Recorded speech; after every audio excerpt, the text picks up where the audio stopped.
Buenos días a todos, sin preámbulo, sin protocolo. Alejandro, Juan Carlos, Marcela, un placer estar aquí con ustedes. En efecto, como lo ha dicho Marcela, ayer venció el período abierto para posibles impugnaciones del proyecto de resolución en el Consejo de Seguridad de Naciones Unidas, sin ninguna impugnación. La noticia hoy es que a partir de las 3 de la tarde de este día podría votarse ese instrumento que contiene innovaciones y novedades y que corresponde a una solicitud conjunta del Gobierno y de las FARC para la presencia de Naciones Unidas en el terreno de la verificación y monitoreo del cese del fuego y la dejación de armas. Yo podría decir sin hipérbole que puede ser en la práctica el acuerdo más importante que se haya adoptado.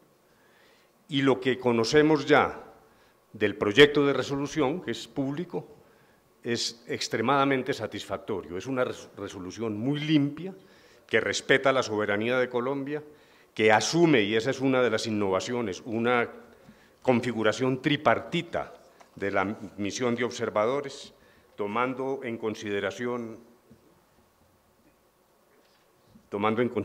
los países de la CELAC, que establece la presencia de Naciones Unidas desde ahora, en preparación del futuro cese de fuego y de hostilidades bilateral y definitivo, y ojo que cada palabra de estas tiene un enorme peso, que establece también un componente internacional en cabeza de Naciones Unidas que será el coordinador, el director de ese mecanismo tripartito, que la monitoría la realizan los 3 componentes, pero dijéramos la verificación, el veredicto sobre si hubo o no violaciones al cese del fuego corresponde al componente internacional. Es una misión política, es una misión sin armas, sin cascos azules, es una misión que implica enorme despliegue humano en Colombia, con unos costos elevados que, como bien lo insinuó Marcela, serán asumidos por Naciones Unidas. Nosotros creemos que es realmente un impulso enorme, no solo a la eficacia de las conversaciones, sino que es un golpe enorme también de realismo. De aquí en adelante ya cesa, dijéramos, la retórica. Este es un problema en el que las potencialidades y capacidades concretas de Naciones Unidas en el terreno dictarán la última palabra en términos de sitios donde se ubica la guerrilla, dejación de armas que se hará ante ese componente internacional. Por cierto, ese compromiso ya suscrito por las partes liquida una discusión que a mí siempre me pareció periférica y circunstancial entre la palabra dejación y la palabra entrega. Tuve muchas ocasiones de decirle a los colombianos que me parecía una discusión semántica. Lo que está claro es que no habrá armas en manos de las FARC. Y lo que está claro es que el garante de eso frente a la comunidad internacional y nacional son Naciones Unidas. Que la dejación de armas se hará ante Naciones Unidas y me parece que ese es un hito fundamental para lo que sigue. Y que también el cese del fuego y hostilidades, y por hostilidades entendemos los ataques a la población civil, bilateral y definitivo, o sea, el cese de la guerra implica en manos de ese componente internacional garantías para las FARC, pero también naturalmente garantías para la sociedad colombiana. Utilizando un símil, yo diría que esta resolución es como una especie de escalera eléctrica. Es difícil devolverse en una escalera eléctrica. Me parece que esto toma una dinámica que yo no me atrevo a calificar aún de irreversible, porque estos procesos son extremadamente complejos y frágiles, pero lo que sí me queda claro es que ninguna de las partes, y en esto está comprometido también el Gobierno, no puede devolverse de la escalera. La dinámica es una dinámica que va creciendo. El que quiera salirse de la escalera tendría que tirarse por la barandilla, pagando un enorme costo político si lo hace. Y en ese sentido sí creo que este es un paso gigantesco el que se ha dado recientemente. Y en segundo lugar, como lo señaló también Marcela, me parece que hemos logrado un incremento notable en un método innovador en la mesa de conversaciones que esperemos garantice una capacidad de eficacia y productividad en nuestro trabajo que esperamos sea patente y objetiva en los próximos días. Hay una comisión ejecutiva, como se ha dicho, compuesta por 4 personas. Nosotros tenemos el deber de coordinar hacia adentro una serie de actividades paralelas que se desarrollarán en distintas subcomisiones, la subcomisión del fin del conflicto, donde además están presentes militares de alto grado, la subcomisión encargada de dar la puntada final al tema de la refrendación, las comisiones que tienen que ver sobre la situación carcelaria, en fin, hay una serie de actividades paralelas que se resumen en esa comisión ejecutiva, que ahora, por lo tanto, tiene un mayor deber de coordinación, pero también de impulso permanente y metódico a lo que estamos haciendo. En la última reunión con las FARC, en el día de ayer, ya hicimos un cronograma para nuestro regreso a partir del 2 de febrero y esperamos que realmente esta nueva metodología le brinde el impulso que los colombianos desean a las conversaciones. ¿Qué sigue ahora en la mesa? Voy a tratar de hacer una visión un poco más de largo plazo, pero es necesario hablar de la coyuntura. Tenemos que abordar los elementos restantes del llamado fin del conflicto, cese del fuego, dejación de armas en su manejo concreto. Por cierto, quiero aclarar algo que he visto allí en la prensa. El tema de zonas de ubicación de las FARC está en discusión. Cuando se habla de 8 zonas, nos estamos refiriendo a las zonas de presencia en las cabeceras de la delegación tripartita encabezada por Naciones Unidas. El tema de ubicación de la guerrilla está en discusión con presencia, repito, de militares activos. Pero esa es una discusión que tenemos que enfrentar ahora. Y el siguiente paso, que abordaremos de manera simultánea con este nuevo esquema, es el de la refrendación. Y ahí tenemos una discusión enorme, y es inocultable.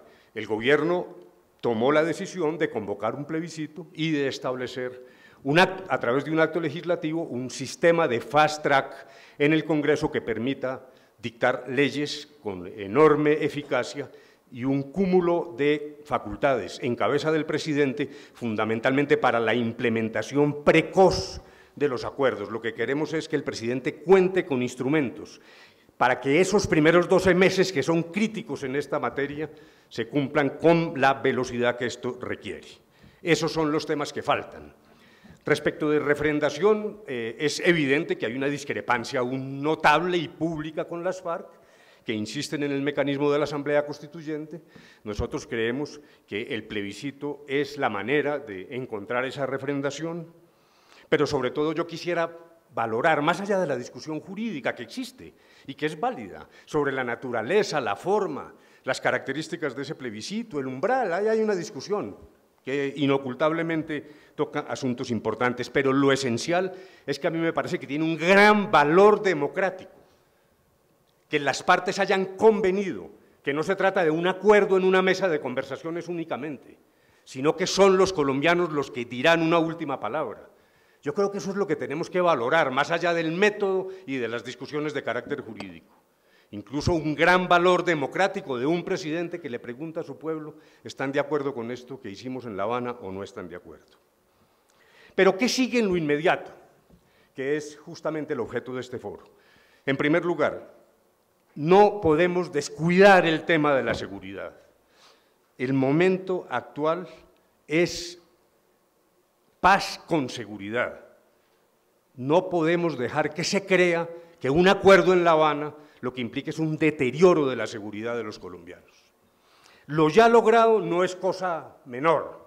Quiero decirles que durante el cese del fuego unilateral decretado por las FARC, hay una reducción cercana al 90% de las acciones armadas. El primer mes de desescalamiento convenido entre las FARC y el gobierno significó el mes más pacífico en los últimos 40 años. Y esas cotas se siguen manteniendo. Eso es evidente en términos de acción contra la población y en términos también de cuidado de la infraestructura. Ha bajado el homicidio, ha bajado el secuestro, aun cuando lamentablemente hay extorsión. y hay extorsión por cuenta de las FARC, y ese es un hecho que no podemos ocultar. Aquí no venimos a repartir bendiciones. Por lo tanto, hay ya logros a raíz de las conversaciones, pero eso no es suficiente porque la seguridad va más allá de esto. Hay problemas de seguridad ciudadana, hay un microclima de inseguridad y de corrupción en las poblaciones que tenemos que combatir. El fin del conflicto no significa bajar la guardia, al contrario, me parece que hay que mantener los recursos que hoy van a la guerra dirigidos entonces a la conquista de la seguridad ciudadana, con criterios de seguridad humana, con nuevos criterios, con gran énfasis en la policía. Pero ese es un reto. Ya en el punto 2, sobre participación política, hemos creado un esquema para la seguridad de quienes participan en esta actividad. Y con el general Naranjo estamos buscando un esquema de garantía para quienes dejan las armas. Hay un reclamo de garantía de las FARC que es válido. No van a dar el paso de firmar un acuerdo si no tienen un esquema de seguridad que les garantice su supervivencia. Pero no solo eso, también garantías para los colombianos. Está bien, no debemos repetir lo que ocurrió con la Unión Patriótica, pero tampoco podemos repetir la combinación de formas de lucha. Lo que sigue es seguridad, paz con seguridad. Me parece que ese es el desafío inmediato, el desafío que muy pronto tenemos que afrontar, particularmente porque en estos momentos de transición se presentan modificaciones en la criminalidad. Hay que mantener la moral, los recursos, la presencia y establecer sobre todo planes de acción contra las bandas criminales, contra el crimen organizado.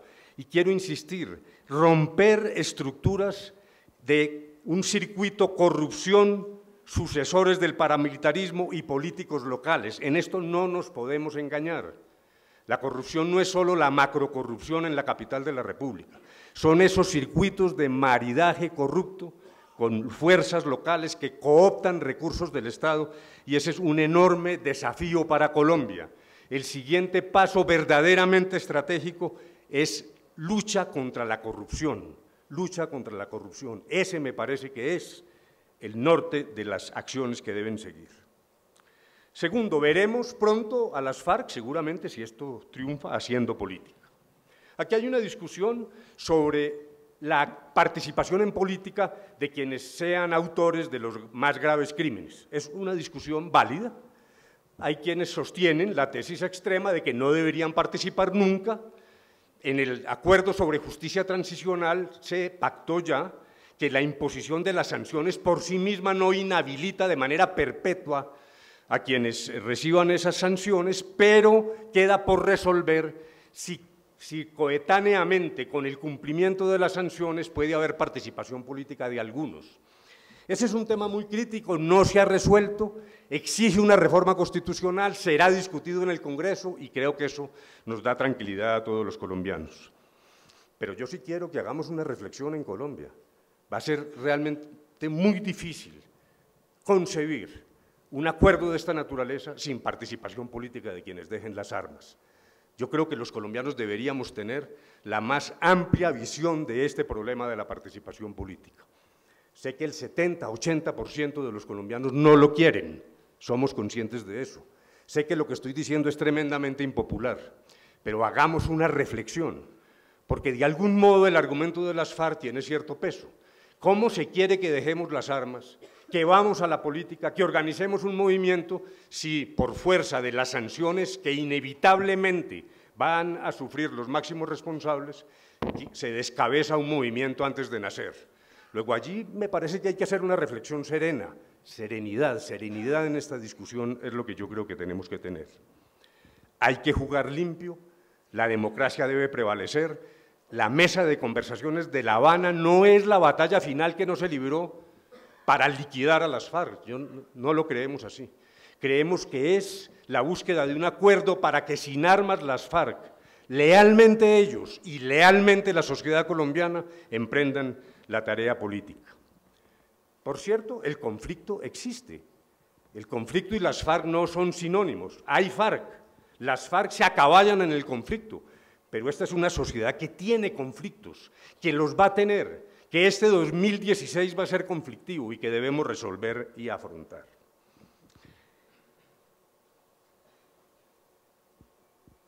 El fin del conflicto es también, y ya con esto me preparo a terminar, una gran oportunidad. Además de esta tarea que he descrito, FARC haciendo política, los temas de seguridad y corrupción, además de los mecanismos plebiscito, comisión legislativa especial, que van a funcionar seguramente este año, es lo que esperamos, en una mirada de más largo plazo.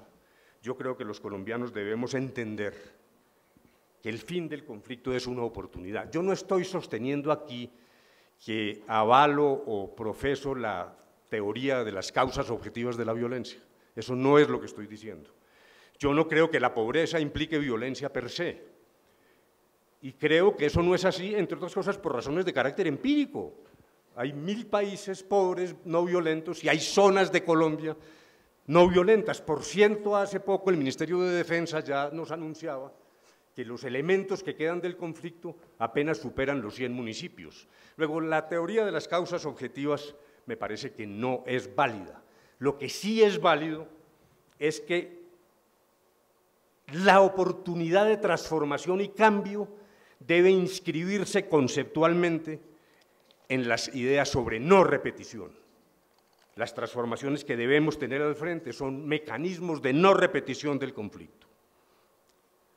En un momento donde la violencia se impone en el mundo, donde la desigualdad, el cambio climático ocupan la agenda internacional, Colombia tiene la oportunidad de tomar el camino adecuado, el de la paz con transformaciones. En primer lugar, hay que poner fin al costo humano de la guerra. Entre 1958 y el 2012 murieron 220.000 personas, 81% de ellos civiles. Tenemos registrados 7,5 millones de víctimas. Esto ya deja por fuera la vieja discusión de quién empezó, que era una cosa del pasado, me parece totalmente anacrónica, o la vieja discusión de tú también te manejaste mal y yo disculpo en tus males mis males. Hay que borrar eso del mapa. Después de 7 millones de víctimas, lo que tenemos que hacer es terminar esta guerra, hay que terminar esta guerra. Ahora, en el plano económico, Colombia destinó en el 2014 un 3.5% del PIB al conflicto. Es el primer país en la región, el promedio de América Latina y el Caribe es solo del 1.3% del PIB. El Departamento Nacional de Planeación, con base en análisis empíricos, a los cuales no me voy a referir en detalle, ha sostenido que en efecto sí hay un dividendo para la paz, sí hay un posible dividendo en crecimiento económico. Pero allí están los datos, no tenemos tiempo para eso. Y por fin creo que el punto 1 de lo acordado tiene como propósito estabilizar el campo. Esa es una asignatura pendiente, el campo se nos ha quedado atrás. Y el campo es el origen y la perpetuación del conflicto. Suelo decir que un joven que en la ciudad mata a alguien para robarle un celular, a lo mejor es un hijo de un desplazado. Esa doble visión, ciudad urbana, moderna, de clase media, y un campo que se nos quedó, hay que eliminarla. Lo dijo Alejandro Santos, este es un momento de integración de Colombia, de integración social de Colombia. Pero además, desde el punto de vista económico, Colombia es el 7º país en potencialidad de crecimiento en la producción de alimentos en el mundo. Somos capaces, sin conflicto, de producir 700.000 toneladas anuales más de las que hoy se producen. Viene el tema de la apertura política, de la higienización de la política. Las FARC no van a renunciar al deseo de obtener el poder, claro que no. Lo que van es a intervenir en política para buscar el poder como cualquier fuerza, eso sí, en democracia. Pero claro, ellos van a atacar en la ceja sangrante, como en las peleas de boxeo, cuando le abren la ceja a un boxeador, el otro le pega allí. Por eso nosotros tenemos que hacer un gran esfuerzo de limpiar la política en Colombia y los partidos. Ese es realmente un punto débil y tenemos que prepararnos para eso. Yo creo que va a haber una política más moderna, pero también más ideológica. Y los partidos tienen que prepararse para eso. Tenemos que entrar en una fase de verdadera participación en las comunidades. El diseño de lo acordado en La Habana se trata de planes del gobierno que descansan en las comunidades con un amplio elemento de participación de verdad, democracia allá, en el microclima, en la paz territorial. Enfrentar el problema de la equidad, que es indiscutible. Tenemos un problema de equidad. Eso no lo podemos negar. Uno puede discutir cuáles son los efectos de la equidad en el sistema político, esa es una discusión. Lo que no podemos discutir es que afrontamos un reto en esta materia, pero esto hay que hacerlo sin populismo, sin autoritarismo. Hay que superar el conflicto con las FARC, que hunde sus raíces en un pasado agrario. Pronto lo que tendremos, las urgencias vendrán de 11 millones de colombianos que se incorporaron a la clase media urbana. Allí también vamos a tener desafíos. Yo digo que el mejor negocio para Colombia es liquidar el anacrónico conflicto con las FARC para estar preparados institucional y socialmente a las demandas de 11 millones de colombianos nuevos en la clase media tratando de crecer y de progresar. Ese es un desafío que vamos a tener que afrontar pronto, como también es una oportunidad del conflicto para asumir los retos del medio ambiente. El doctor Archila hablaba del fenómeno del Niño, esto ya es en serio. Hace 10 años todavía había escepticismo, no, se nos vino encima y el daño que está haciendo el conflicto al medio ambiente puede tornarse irreparable. Es una oportunidad enorme para preservar nuestro medio ambiente para las nuevas generaciones. Con esto termino diciendo, hay una paz chiquita, es la paz de los fusiles, la paz de la dejación de armas, la paz mecánica, pero esa no es la paz. La paz grande es la paz que significa una oportunidad enorme para Colombia, una enorme oportunidad de cambio. Yo quiero terminar simplemente diciendo lo siguiente. Los retos para Colombia en este nuevo año son enormes. Debemos prepararnos para el comienzo de una etapa de transición, de cambios. Nada pasará de manera instantánea. La transformación de Colombia no será inmediata. Hay que ser conscientes de que este es el inicio de un proceso de cambio. ¿Cómo es ese proceso de cambio? Primero, no negar el conflicto, administrarlo. Tenemos que aprender a administrar el conflicto con la fuerza tranquila de la institucionalidad. No con el autoritarismo ni con el populismo. El diálogo, conducir, no anonadar al otro, al antagonista, conducir, dialogar, fuerza tranquila. Hay que suturar la sangre sangrante, la sangre de esa ceja sangrante, limpieza electoral, higiene en la política, lucha contra la corrupción. Esa es la manera de afrontar un conflicto latente que va a seguir en una etapa larga de transición. Quiero terminar parafraseando a Alejandro Santos. Bienvenido por fin el siglo XXI lleno de esperanzas. Muchas gracias.